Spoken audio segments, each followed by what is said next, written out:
ni podía hablar como estoy hablando ahorita. Y me enamoré del baile. O sea, en esa época yo escuchaba, por ejemplo, Emir Kusturica, ¿no? Me gustaba la música balcánica y la música es lo que le llega a uno al corazón, entonces lo que le conecta. Y ahí fue que bailando yo descubrí que tenía que estar acá. Y que el baile no era solo, y que yo no quería llegar al baile como los gringos que llegan al baile y solo llegan y bailan y se quedan mirando y dicen, oh, qué lindo, y toman las fotos. Yo quería entender qué era lo que decían. Claro. ¿Por qué se bailaba en círculos? ¿Por qué así? ¿Por qué era tan hermoso? ¿Por qué estaba pasando eso? Porque parecía otro mundo. ¿Por qué era tan diferente a mi contexto en el que yo nací? Pero era en un espacio en el que yo realmente me sentía feliz. Entonces, después de ese año que fui, y ya tenía 15 años, empecé a venir a Inti Raymi al siguiente año. Entonces dije, no, Inti Raymi, yo quiero bailar el Inti Raymi, pero quiero entender qué es el Raymi en sí, ¿no? Como que por qué esta fiesta, ¿no? Entonces eso no viene solo, sino que viene atado a muchas otras cosas. Entonces decía, ¿será que es posible yo poder ser así?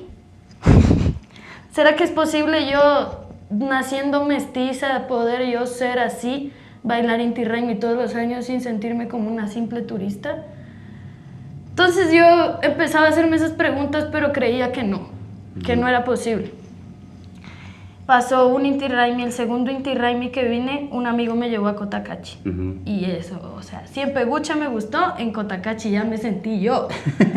O sea, y ya con esa fuerza masculina y femenina a la vez, y como con esa fuerza del baile allá que es tan diferente al de acá de Imbabura. Entonces, ahí me conecté más. Entonces ahí ya la respuesta estaba clara, era, no, yo quiero ser parte de esto. Entonces me puse intensa, porque como era adolescente, me puse intensa a venir, pero sin saber el quichua. Entonces venía, conversaba, tenía disque amigos, pero luego ya como que todo empezó a cambiar, porque yo ya me di cuenta que es que los códigos no son los mismos, que hay maneras, que hay formas de que la gente tiene que actuar, de que las mujeres tienen que ser de una manera, de que los hombres. Entonces a mí ya me empezaron a pasar cosas que no fueron tan chéveres.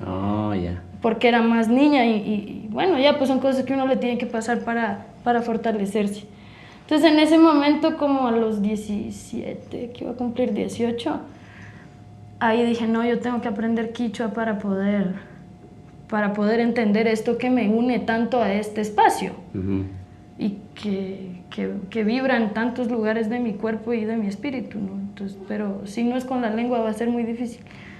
Entonces fui a Quito a unas clases. Sí. Y ahí en las clases, el profe que me dio las clases me empoderó tanto que ahora estoy aquí con ustedes. Es verdad, y tu quichua está bien, hablas muy bien. Sí, él me empoderó mucho. Incluso cantas también, digo, ¿cómo se diría? Improvisar en quichua, ¿no? Sí, ahora hago hip hop en quichua. Sí, aquí la mayoría bueno, hay algunos que sí lo hacen, ¿no? Sí lo pueden hacer, pero así mujeres no conozco ni una yo. De aquí, bueno, de la región de acá, ¿no? No, estás en la primer número 1, así. Sí, yo, el propósito de la Mafia Andina, que es mi proyecto, es...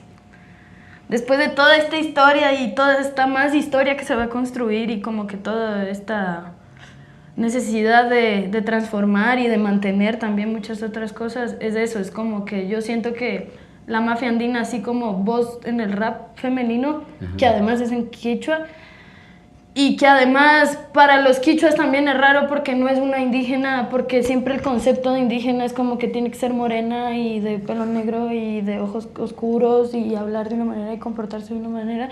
Entonces también para lado y lado se rompen los conceptos y se transforman, pero en algo que es en bien, porque la Mafia Andina trae también como una solución.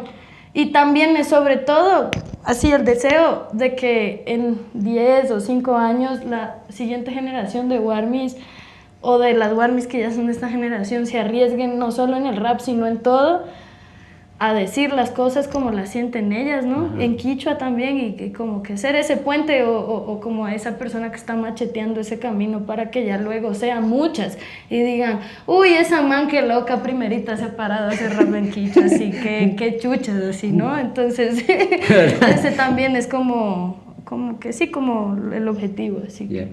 Ok, vamos a hablar un poco más de la mafia andina, ¿no? Y después de este corto. Ya, excelente.